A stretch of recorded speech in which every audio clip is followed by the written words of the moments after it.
Hello welcome to LKR talks. హోరాహోరు పోరాడి captaincy కంటెండర్స్గా select అయిన కళ్యాణ్ ఇమాన్యుయల్ను బిగ్ బాస్ మరో 3 జంటలను సెలెక్ట్ చేయమన్నారు. అందులో గెలిచిన వాళ్ళు కెప్టెన్సీ కంటెండర్స్ అవుతారు. అంటే ఇక్కడ తనూజ సుమన్ గారి విషయంలో ఇంకొక ఫెయిర్ ఛాన్సే ఇచ్చి ఉండొచ్చు అనిపించింది. ఎందుకంటే ఒకసారి రాము కూడా ముందుకు కాల్ పెట్టి తీసి మళ్ళీ వెనక్కి కాల్ పెట్టి గెలిచాడు. కాకపోతే అది వెంటనే చేశాడని సెలెక్ట్ చేశారు. ఇక్కడ తనూజ కూడా తప్పే ఉంది. ఎందుకంటే తను చెప్పేటప్పుడు సరిగ్గా వినలేదు. బికాస్ చాలా స్ట్రెస్ అండ్ ఎమోషనల్ రైడ్లో ఉంది తను. బాగానే ఉన్నట్టు కనిపిస్తుంది. కానీ ఈ తనూజ ఇన్‌సైడ్ చాలా ఎమోషనల్‌గా, కన్‌ఫ్యూజ్డ్‌గా, డిసప్పాయింటెడ్‌గా ఉంది. సో, తొందరపడి తన గేమ్ తనే చెడగొట్టుకుంది.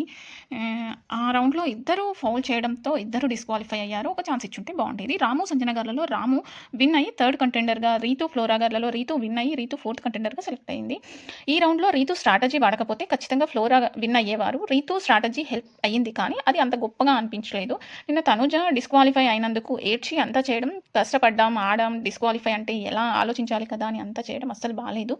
అడగొచ్చు, మాట్లాడొచ్చు కానీ ఏడవడం బాలేదనిపించింది. త్వరగా ఆ అనవసరమైన బాండింగ్స్ నుండి బయటకొచ్చేస్తే బెటర్. తన గేమ్ బావుంటుంది. నాన్న ఇమాన్యుయల్‌తో కొంత వాళ్ళకి వదిలేయడం కరెక్ట్. ఈరోజు ఎలా రియాక్ట్ అవుతుందో చూడాలి. ఎందుకంటే ఆడాం, కష్టపడ్డాం అని చెప్పిన తనూజ తనకన్నా ఎక్కువ ఆడి కష్టపడే కళ్యాణ్ ఇమాన్యుయల్‌ను కెప్టెన్సీ టాస్క్ నుండి రిమూవ్ చేశారు.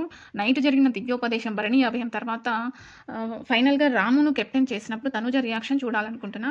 ఇవాళ కళ్యాణ్‌కి, ఇమాన్యుయల్‌కు చాలా టఫ్ ఉండబోతుంది. అసలు వాళ్ళు అనుకున్న ఎవరైతే ఉన్నారో వాళ్ళని రిమూవ్ చేయడం అనేది చాలా ఎమోషనల్ అయ్యే ఛాన్సెస్ చాలా ఉన్నాయి. చూడాలి వాళ్ళ ఎపిసోడ్ ఎలా ఉండబోతుంది అనేది. Thank you for watching.